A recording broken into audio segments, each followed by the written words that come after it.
Hey hello everyone, আমি makeup artist Sugandha Chakraborty. আজকে তোমাদের সাথে একটা ভিডিও নিয়ে এসেছি, যেটাকে আমি একটা মডেল শ্যুটের ফুল টিউটোরিয়ালটা তোমাদের সাথে শেয়ার করছি।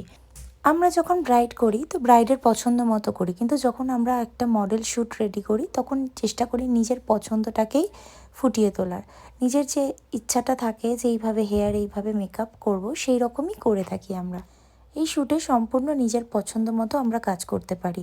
ক্লায়েন্টরাও কিন্তু এই শ্যুটগুলো দেখেই বলে, দিদি এরকম লুক চাই বা এরকম মেকআপে যেন গ্লো থাকে, এইভাবে এইচডি মেকআপ আমার করে দিও। কিন্তু যখন আমরা অনেক ক্লায়েন্ট পাই তারা তাদের পছন্দ মতো চায়, তো আমরাও সেটাও চেষ্টা করি যে তাদের পছন্দ মতো একটা রেডি করে দেওয়া, তাদের সুন্দর লুক।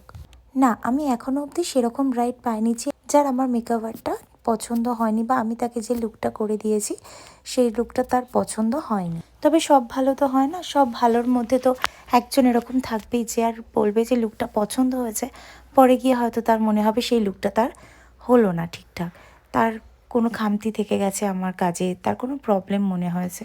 একজন এক্সপিরিয়েন্স মেকআপ আর্টিস্ট 3 ঘন্টা ধরে একটা ব্রাইডকে রেডি করে আসার পর তারপর যদি তার মেকআপে কোনো রকম প্রবলেম আসে, তার মেকআপের যদি কোনো রকম কিছু প্রবলেম দেখা দেয়, তো সেটার দায় কোনো মেকআপ আর্টিস্ট কখনোই নেবে না। কারণ সেই মেকআপটা সে আরও অনেক ব্রাইডদের করছে, আরও অনেক ব্রাইডকে সাজাচ্ছে, আর তারা যথেষ্ট হ্যাপি সেই মেকআপ নিয়ে, তারা ভালো রিভিউও দিচ্ছে। আমরা মেকআপ আর্টিস্টরা তাই বারবার বলে রাখি যে মেকআপ শুধু করলেই হবে না, মেকআপটাকে লং লাস্টিংভাবে রাখা, নিজের ফেসে সেই মেকআপটাকে নিয়ে থাকাটাও একটা ব্রাইডের দায়িত্ব থাকে, যে সেটাকে সে সুন্দরভাবে যেন ক্যারি করতে পারে। কেমন লেগেছে এই মেকআপ আর্টটা অবশ্যই তোমরা জানিও।